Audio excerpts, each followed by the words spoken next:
Hosun Kang, thanks so much for coming in today to talk with me. I think a good place to start would be this exciting new award you just received, this NSF, National Science Foundation Early Career Award. Tell me a little bit about that project.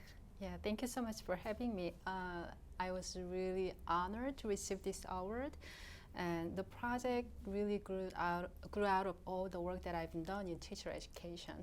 So I have been teaching here as a methods course instructor and preparing novice teachers, and then I also engage in the research. So I followed my former students after they finished the program and then they got a job. So I followed them in their first and second year to see what happened when they leave the teacher preparation. Because I wanted to see whether me as an instructor and we as a teacher education community make any impact in teachers' actual classroom practice. So I learned a lot about what's going on in school when they leave the program. And there's a number of things that really stood out to me. I mean, teachers still is very important, but a lot of things happening is also nested in the school site and then district level. So I initiate some kinds of partnership with a school where the school that hire my former students, and I begin to work with the school department to make a real impact at the classroom level. And then I also begin to recognize that, well, just working with the school level is not good enough. So I need to also working with the school district.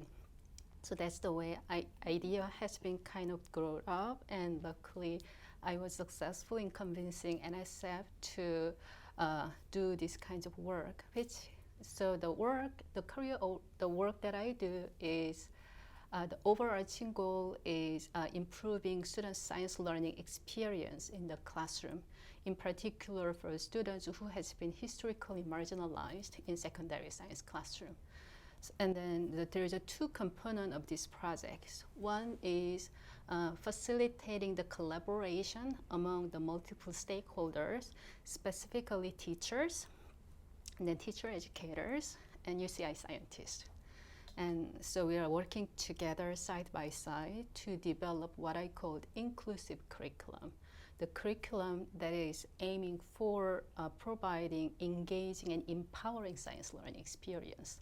And the other component of this project is studying teacher learning and also student learning, because it is important for us, for me as a researcher, to understand how these kinds of work make any impact at the level of a classroom, and how teachers learn from this experience and improve their own teaching practice, either individually and collectively, and also how students experience and who make any progress in their thinking and who had the opportunity to engage in meaningful science learning.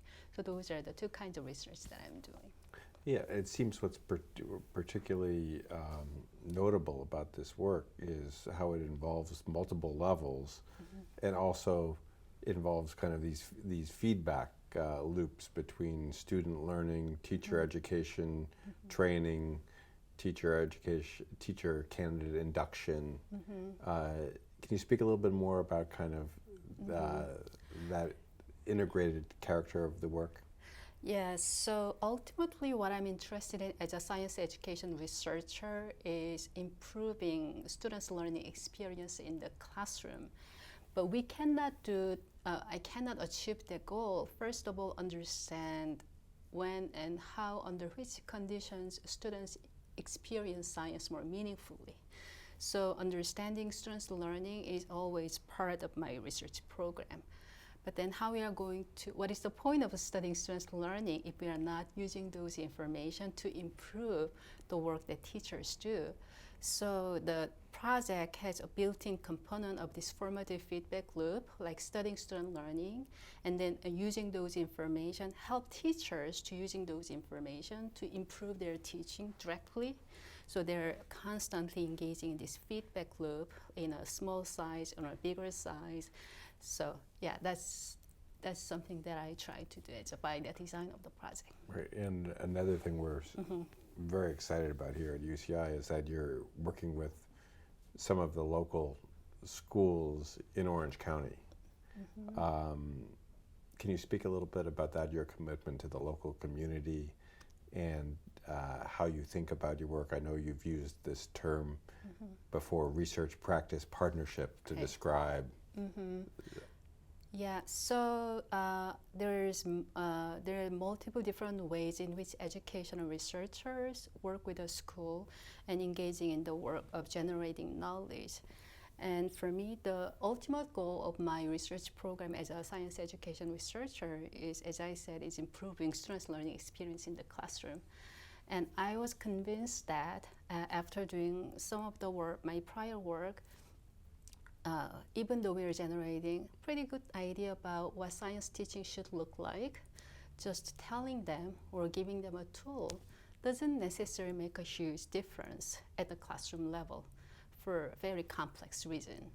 So I was more into this scholarship of research practice partnership, which is essentially, to my understanding, instead of me positioning as an expert and then either disseminating or telling them this is a better idea, why don't you try it? I literally work side by side with the teachers and then co-designing the curriculum together and helping teachers to implement those curriculum together, and also connecting other experts like the UCI scientists to develop more robust curriculum, science curriculum. So leveraging multiple expertise to address complex educational problem, because the kinds of problem that we try to solve as education researcher, I believe, is very complex. Like improving classroom teaching, students' learning experience is very, very complex. We tried to do that over the last 30-something years, but the ways in which students experience science at school has not been changed a lot. So we know that this is not an easy problem, and leveraging multiple expertise is essential. So that's where I begin to get into this idea about research practice partnership.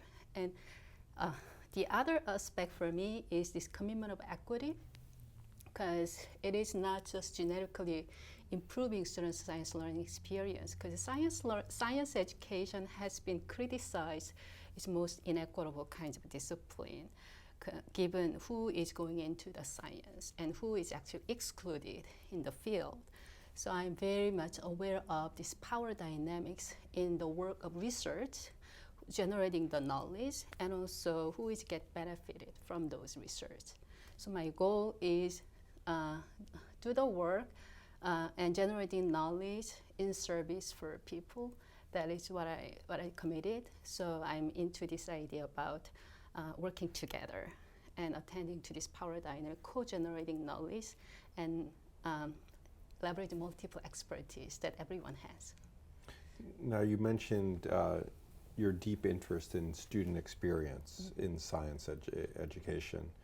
I know also in your work you have this notion of student identity, or identity around science in particular. Tell us about that. So it's actually a very complex question to me, because it is really the view about the learning. Because we're all interested in improving students' learning, but what do we mean by that? And there's multiple different views and perspective of what do we mean by learning, and specifically in the context of science. So honestly, for me, when I first began my career, for me, learning science is understanding Newton's law, for example. And I wanted to help students to better understand photosynthesis and Newton's law. And then I begin to learn a lot and think critically about what do we mean by learn and how do we know. And that perspective has been changed a lot.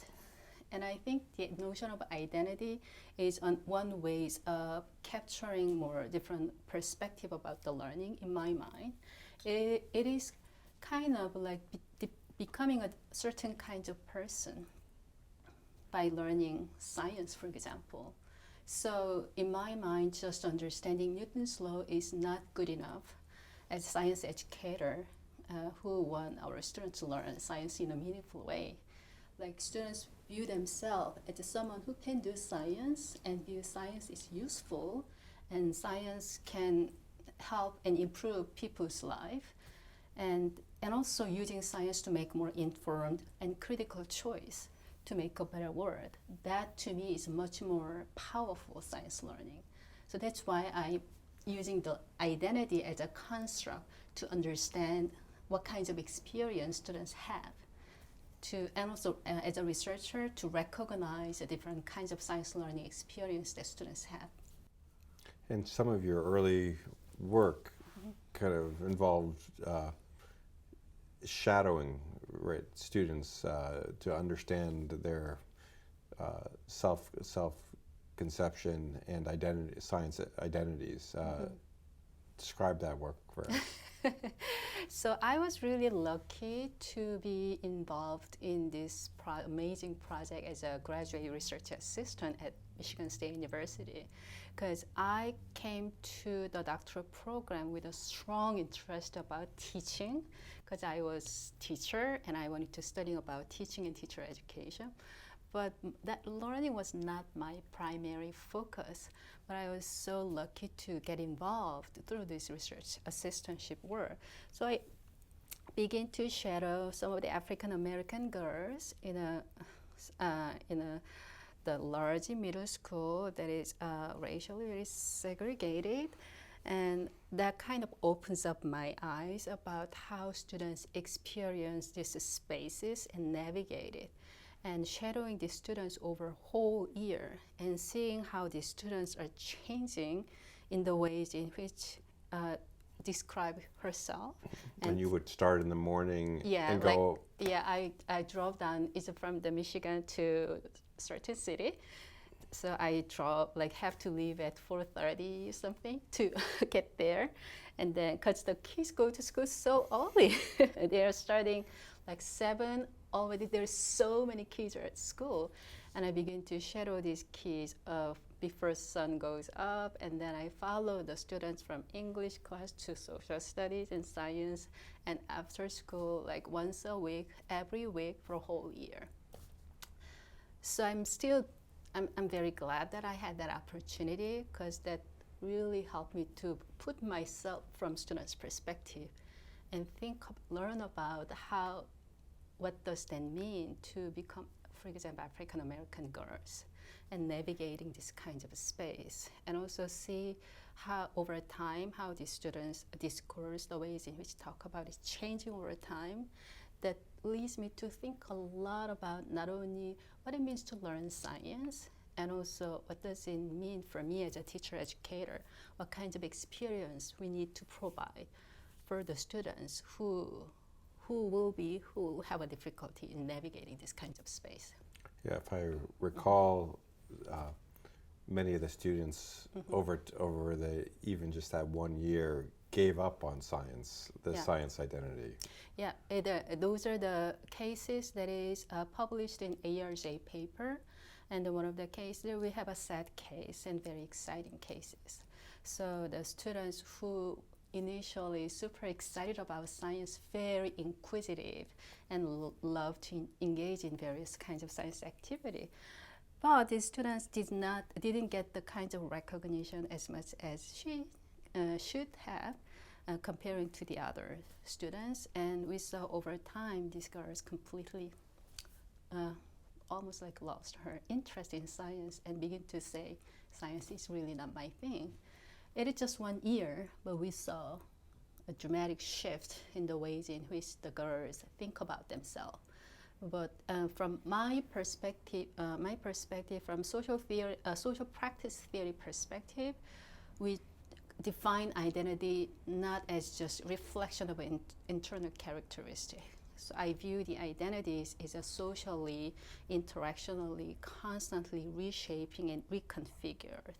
So that allows us to take a look at not only these students as individual, like how this work of identities all takes place in that space and setting. So that I believe there is a lot of power, because we as an educator, we got to think about how to create space that allows students to do their identity work, so they can either stabilize their strong science identity or destabilize or that is possible. We saw that in particular, like the middle school year. That's the time they begin to. They have a lot of social interaction among them, like with the peers and the students. Those small social interaction has a huge impact on the students who's unsure about their relationship with themselves in the science. You've got this incredible opportunity with this new NSF Early Career Award. Where do you see your work going in the future, 5 years from now and beyond? Yeah, so the career project is a 5-year project. For now, it is the partnership with one school district, which is Hosun Unified here. So I'm starting with high school level for 2 years, and then I go down to the middle school, and eventually working with the whole district level over the 5 years. And I think I'll learn a lot, both from some of the failure and also the success. And then eventually, I hope I can leveraging this knowledge and experience to expand this work across more other school districts and Orange County. So if I can leveraging these lessons to the other districts that also need a lot of help, so if we can work together to improve student learning experience across more other districts broadly in Orange County, I think that's where I wanted to go after 5 years, after finishing this career project successfully. Thank you very much, Hosun, for coming in and sharing with us today. Thank you.